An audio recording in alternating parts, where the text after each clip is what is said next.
पत्रकार साथियों, सबसे पहले आप सबका बहुत बहुत धन्यवाद और स्वागत कि आप इस प्रेस वार्ता के लिए आए हैं। जैसा कि आप सबको मालूम है कि हमारी भारत जोड़ो न्याय यात्रा मणिपुर से चलकर विभिन्न राज्यों से होते हुए आज 32वां दिन है। एक बार फिर से झारखंड राज्य हम लोग पहुँचे हैं, छत्तीसगढ़ होते हुए। और आज राहुल जी को इस यात्रा में यहाँ गढ़वा में होना था, लेकिन राजनीतिक सांगठनिक जिम्मेवारियों के चलते वो आज हमारे बीच मौजूद नहीं हैं। लेकिन जो हमारे तय कार्यक्रम थे, उस तय कार्यक्रम के तहत ही यह तय हुआ था कि हम मज़दूरों के साथ बात करेंगे, खास करके जो मनरेगा मज़दूर हैं उनकी समस्याओं को सुनेंगे। और एक जन सुनवाई के तहत आज हमारी भारत जोड़ो न्याय यात्रा के जो प्रतिनिधि हैं, हम सब लोग और हमारे जो गठबंधन के सहयोगी दल हैं, हमारे जो तमाम नेता हैं, हम सब ने जो है उनकी बात सुनी, उनकी मांगों को सुना। मुख्य रूप से उन्होंने 2 मांग उठाई है। एक तो मनरेगा के अंतर्गत जो गारंटी की गई है वो गारंटी ठीक से लागू नहीं हो रहा है। मज़दूरों को जो कार्य अवधि निर्धारित किया गया है वो कार्य अवधि जो है उसके अनुसार काम नहीं मिलता है, और ना ही जो है मजदूरी ठीक से मिलती है। उल्टे करप्शन रोकने के नाम पे जो तकनीकी बदलाव किए गए हैं, उन तकनीकी बदलावों के चलते और ज़्यादा जो जॉब कार्ड हैं वो कैंसिल हो रहे हैं और मज़दूरों को ठीक से मजदूरी नहीं मिलते हैं। हम आप लोगों से ये साझा करना चाहते हैं, हमारे बीच में राज्य सरकार के मंत्री मौजूद हैं। उन्होंने साफ साफ कहा कि केंद्र सरकार हमको हमारा राज्य का हिस्सा नहीं देती है, उसकी वजह से जो है हमको दूसरे फंड से जो मनरेगा मज़दूर हैं उनको मजदूरी देनी पड़ती है। तो केंद्र सरकार की गड़बड़ियों के चलते, उनकी जो गलत नीति और नीयत है, उसके चलते मज़दूरों को कई सारी कठिनाइयों का सामना करना पड़ रहा है। और हम समझते हैं कि यही भारत जोड़ो न्याय यात्रा का लक्ष्य है कि हम समाज के जो 140 करोड़ लोग हैं, मोदी जी के 2-4 जो चंदा देने वाले लोग हैं, जो उनके 1-2 दोस्त हैं, उनको छोड़ करके जो इस देश के 140 करोड़ लोग हैं, हम सबके न्याय की बात कर रहे हैं। हम 100% लोगों के न्याय की बात कर रहे हैं। हमारी भारत जोड़ो न्याय यात्रा 5 तरह के न्याय की पुनर्स्थापना की के संकल्पों को दोहरा रहे हैं हम लोग बार बार। वो न्याय हैं किसानों का न्याय, श्रमिकों का न्याय, युवाओं का न्याय और सभी वंचित वर्ग के, चाहे वो गरीब हों, दलित हों, आदिवासी हों, उनके तमाम लोगों के, महिलाएं हों, उनकी हिस्सेदारी की बात, और नारी न्याय। इन 5 तरह के न्याय का संकल्प लेकर के यह भारत जोड़ो न्याय यात्रा चल रही है। और आप सबसे हम इस प्रेस वार्ता के माध्यम से यह साझा करना चाहते हैं कि आज देश में, इस देश के अन्नदाता, उनके साथ जिस तरह से अत्याचार हो रहा है, जिस तरीके से एक तरफ तो आप सरकार जो है श्री चौधरी चरण सिंह जी को और डॉक्टर स्वामीनाथन को भारत रत्न देती है, दूसरी तरफ इस देश के जो अन्नदाता हैं, जो ऑलरेडी आंसू बहा रहे हैं, उनका आंसू पोंछने की बजाय उनके ऊपर आंसू गैस के गोले छोड़ रहे हैं। किसान खेतों में अनाज उगाते हैं, धान बोते हैं, सरकार जो है वो सड़कों पर कील बोल रहे हैं। तो मैं कहता हूँ कि ये देश बेचने और बचाने की लड़ाई है। किसान बचाने वाली कौम है, वो देश को बचाने वाली कौम है। तो ये हेलीकॉप्टर के घूमने वाले जो लोग दिल्ली की हुकूमत पे बैठे हैं, उनको ये सोचना पड़ेगा कि ये लड़ाई अगर हेलीकॉप्टर और ट्रैक्टर के बीच में छिड़ी है तो जीत ट्रैक्टर की होगी। इस बात को याद रखिएगा प्रधानमंत्री जी। आपको एमएसपी की गारंटी करनी पड़ेगी। और मैं आपको आखिरी बात बोल करके अपनी बात खत्म करूँगा कि हमारे राष्ट्रीय अध्यक्ष श्री मल्लिकार्जुन खड़गे साहब ने कल अंबिकापुर के जनसभा में यह घोषणा किया है कि हमारी सरकार आएगी, हम एमएसपी को कानूनी दर्जा देंगे और जो डॉक्टर स्वामीनाथन की सिफारिशें हैं उनके फार्मूले के हिसाब से एमएसपी जो है किसानों को दिया जाएगा, इसकी गारंटी की जाएगी।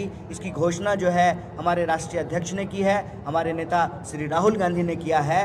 तो आपके माध्यम से हम एक बार फिर से इस बात को दोहराना चाहते हैं कि भारतीय राष्ट्रीय कांग्रेस और भारत जोड़ो न्याय यात्रा का संकल्प ये है कि हम 5 तरह के न्याय की स्थापना करके इस देश को शक्ति देंगे। और वो 5 न्याय है: युवा का न्याय, हिस्सेदारी का न्याय, नारी का न्याय, किसान का न्याय और मजदूर का न्याय। और न्याय देने से जो इस देश को शक्ति मिलेगी। और आज जयराम जी ने एक बात कही है कि हम लोग जैसे भारत जोड़ो यात्रा में कहते थे कि नफ़रत के बाज़ार में मोहब्बत की दुकान खोल रहे हैं, उसी तरह से भारत जोड़ो न्याय यात्रा में हम लोग कह रहे हैं कि अन्याय के अंधकार के खिलाफ हम लोग न्याय का दिया जला रहे हैं। तो अन्याय से लड़ते हुए हमको न्याय की स्थापना करनी है। इन्हीं शब्दों के साथ आप सबका शुक्रिया, बहुत धन्यवाद। मैं ये भी कहना चाहता हूँ कि कल 33वां दिन 2 बजे को बिहार के औरंगाबाद में जन रैली होगा, पब्लिक मीटिंग होगी। उसको हमारे कांग्रेस अध्यक्ष मल्लिकार्जुन खड़गे जी और राहुल गांधी जी भी संबोधित करेंगे। कल 2 बजे से फिर से भारत जोड़ो न्याय यात्रा शुरू होगी। सर झारखंड में खत्म हो गया सर, भारत जोड़ो न्याय यात्रा सर खत्म हो गया। हाँ जी, झारखंड में खत्म हो गया झारखंड। हाँ, 1 मिनट राजेश जी बात। झारखंड में आप जानते हैं आदरणीय राहुल गांधी जी को बहुत ज़रूरी काम से दिल्ली जाना पड़ा और उन्होंने यहाँ लगभग 650 किलोमीटर की यात्रा पूरी कर ली थी और जो 150 किलोमीटर के करीब यात्रा पूरी करनी थी वो बड़े दुख के साथ कहना पड़ता है कि वो संभव नहीं हो पाया। लेकिन आपने देखा जिस तरह से लोगों में उत्साह था, छात्रों में, युवाओं में, महिलाओं में। हम ये कह सकते हैं कि यात्रा झारखंड में बहुत सफल रही है और आने वाले समय में हम आदरणीय राहुल गांधी जी से फिर एक बार आग्रह करेंगे कि ये क्षेत्र छूट गया है, एक बार यात्रा की समाप्ति हो जाए, उसके बाद जरूर यहाँ के लोगों से खड़गे जी ने एक लेटर जारी किया है सभी राज्यों को, जो कांग्रेस शासित राज्य है वहाँ पर, कि किसानों के समर्थन में हम लोग आंदोलन करना है। बिल्कुल, हम लोग भारत बंद का जो आह्वान किया गया है 16 तारीख को, उसमें पूरी तरह से हम लोग शामिल रहेंगे और भारत बंद को सफल बनाने का काम करेंगे। ये हमारे राष्ट्रीय अध्यक्ष का निर्देश है, उसका अक्षर सब पालन। कन्हैया जी, आपका एक वो था, आप जवाब दे रहे थे, आपने बोला कि जॉब कार्ड, आपके पास क्या आंकड़ा है क्या झारखंड में कितना जॉब कार्ड का ये हो गया है, बंद हो गया है? और सवाल बोलिए। ये अभी सर हाँ, और कुछ सवाल हैं? मनरेगा संबंध बताइए ना। हाँ, मनरेगा आलमगीर साहब बताएंगे। कन्हैया जी ने बताया अभी, झारखंड में रहकर झारखंड की बात आप बताइए ना। हाँ, तो झारखंड का झारखंड के बारे में पूछ रहे हैं ना, बताइए आप। हमारे यहाँ जॉब कार्ड जो है कोरोना काल में जब बाहर आज से, का आंकड़ा क्या है सर, बताइए हम आप। बता रहे हैं, कुछ भी याद नहीं, करीब करीब हमारा यहाँ जॉब कार्ड जो है 67 लाख करीब 67 लाख कैंसिल है। कैंसिल नहीं है, चल रहा है उसमें। कैंसिल की बात हो रही है आप? नहीं, आधार कार्ड से जुड़ा जो गया है तो निश्चित तौर पर बहुत लोगों का आधार कार्ड में नाम है या गलत है, उसको चेक नहीं किया। एक अकाउंट रहता है बैंक में आलमगीर, तो वहाँ ALAM लिखा, कहीं पर लिखा हुआ है ALOM लिखा हुआ है। उसी चलते जो है ये जो जॉब कार्ड कैंसिल किया गया। और हमारी जब गठबंधन की सरकार बनी, आप सब को जानते हैं कि उस समय भारत सरकार ने झारखंड को पहला नंबर दिया था कि इन्होंने जॉब कार्ड और मनरेगा के तहत इन लोगों ने वर्क दिया है। ये तो आप लोग खुद जानते हैं, आपके मीडिया के माध्यम से है पहला नंबर। एक मनरेगा में है वेंडर, जिसके चलते पूरे मनरेगा कर्मी परेशान है, उन लोग को पैसा नहीं मिल पाता। इस पर क्या कर रही है सरकार? इस पर हम कहना चाहते हैं, मैं आपको पत्राचार जो है भारत सरकार से हमने किया है कि वेंडर का सिस्टम नहीं होनी चाहिए, लाभुकों को मिलना चाहिए। ये चिट्ठी 4 बार लिखे हैं, आप लोग ऑफिस से आप दे दीजिए। सर आप बोल रहे हैं MSP लागू, आपकी सरकार आगे MSP लागू करिएगा, कन्हैया जी आपसे सवाल है, लागू करिएगा। तो ये बताइए कि आपका मेन मैनिफेस्टो क्या रहेगा चुनाव के समय? क्या MSP पर चुनाव लड़िएगा और कुछ? बड़ा आप हड़बड़ाएल आदमी है, इतना मत हड़बड़ाइए। वायरल होने का मन है का आपको? हो जाइएगा, कोई बात नहीं, हड़बड़ाइए नहीं। अभी जो है किसान को लेकर के, किसान न्याय से जुड़ा हुआ एक घोषणा किया गया है, सुनिए ठीक से थोड़ा। तो क्या है कि प्रधानमंत्री जब से आए हैं ना, लोग सुन ही नहीं रहा है, खाली अपने ही मन का बात करता है, लोग दूसरे का सुनता नहीं है। थोड़ा सुना कीजिए। एक न्याय से संबंधित एक घोषणा हुई है, अभी 5 न्याय है। कौन 5 न्याय है, याद हुआ आपको? बोलिए तो जरा कौन न्याय है, हम फिर से बोलते हैं, याद आ जाएगा। युवा न्याय, समझे, फिर भागीदारी न्याय, हिस्सेदारी न्याय भी इसको बोलते हैं, फिर नारी न्याय, याद कीजिए फिर ना भूल जाइएगा। उसके बाद किसान न्याय और मजदूर न्याय, 5 को याद हुआ। उसमें से किसान न्याय से एक जुड़ा हुआ घोषणा अभी हुआ है, कल अंबिकापुर में, अभी और होगा, दिखाइएगा। लेकिन दिखाइए, पता नहीं दिखाइएगा कि नहीं दिखाइएगा, अंबानी का पढ़ चैनल, लीजिए, पढ़ लीजिए। अंबानी का चैनल पता नहीं दिखाइएगा कि नहीं, लेकिन दिखाइएगा। अभी घोषणा होगा, अभी एक घोषणा हुई है कि एमएसपी की गारंटी करेंगे, कानूनी दर्जा देंगे, समझे, और जो कैसे तय करेंगे, तो जो स्वामीनाथन जी का फॉर्मूला है, जिसको मोदी जी दिए हैं भारत रत्न ना, उन्हीं का फॉर्मूला लागू, समझे। कन्हैया जी आपसे युवाओं को लेकर आपका एजेंडा क्या रहेगा कन्हैया जी? अभी युवाओं को लेकर के भी घोषणाएं हो रही हैं, अभी उसको लेकर के जो है गारंटी की घोषणा नहीं हुई है, लेकिन युवा न्याय के तहत हम आपको बता दें कि रोजगार की गारंटी करनी है। सबसे ज़्यादा जो है रिक्त पद आज के डेट में खाली पड़े हुए हैं सब विभाग में, 10 लाख से ज़्यादा नौकरी खाली है केंद्र सरकार में, और भर्ती नहीं होता है समय पे। भर्ती अगर होने की बारी आए तो पता चला कि एग्ज़ाम सेंटर पे जाइएगा, प्रश्न पत्र लीक हो गया है, पैसा लेकर के सीट बेच दिया है, तो नौजवान सब परेशान है। तो इसको कैसे कानून के दायरे में लाए कि जो है ना, ये भर्ती विधान को हम लेकर के आएंगे।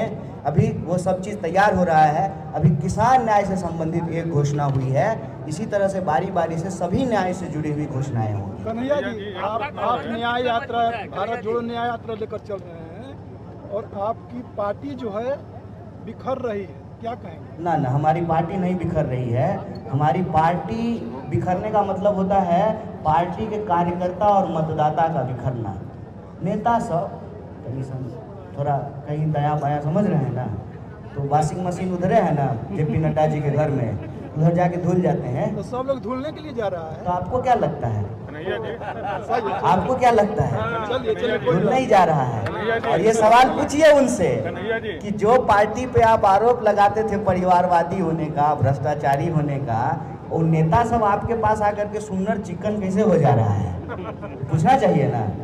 पार्टी नहीं बिखर रही है, पार्टी इतनी मजबूती से खड़ी है ना कि नारा लगाए थे एक अकेला।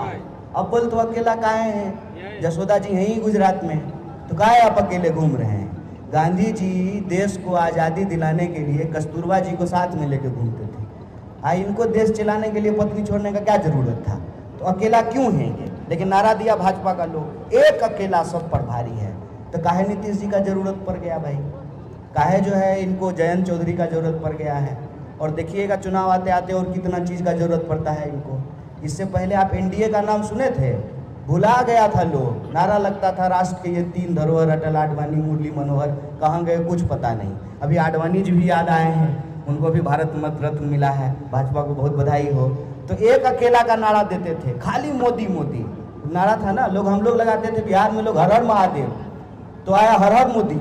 मोदी जी के अलावा और कुछ नहीं। पहले भाजपा सरकार होता था। हम जो गारंटी दे रहे हैं ये कांग्रेस की गारंटी है, ये किसी एक व्यक्ति की गारंटी नहीं है, कांग्रेस की गारंटी है। वो कहते हैं कि मोदी की गारंटी है, भाजपा की गारंटी नहीं है। मोदी का सरकार है, भाजपा का सरकार नहीं है। तो एक अकेला बोलते थे, अभी उनको सबका जरूरत पड़ रहा है। इसका मतलब कौन कमजोर है? हम कमजोर हैं कि वो कमजोर हैं? उन कमजोर हैं कि एक एक लोग को जुटा रहे हैं। हम तो नहीं कमजोर हैं। जब इंडिया की बैठक हुई, 28 पार्टी बैठी, तब आनंद फानन में इनको एनडीए याद आया और 28 पार्टी से ज़्यादा पार्टी को जुटा करके जो है, देखिए परसेप्शन हुआ है। ये परसेप्शन में आपके दिमाग में डाल देना चाहते हैं कि हम कमज़ोर हैं। अगर हम कमज़ोर हैं तो सब कुछ हमारे पीछे लगाए हुए हैं, ED, CD, CBI, income tax और बहुत सारे जो है इनके जैसे दोस्त, क्या जी, सब लोग लगाए हुए हैं। हम कमज़ोर के पीछे लगाए हुए हैं कि मजबूत के पीछे लगाए हुए हैं? अंतिम बात बोलते हैं, बात याद रखिएगा कि मजबूरी का नाम महात्मा गांधी नहीं होता है, मजबूती का नाम महात्मा गांधी। एक बात और कह दूं,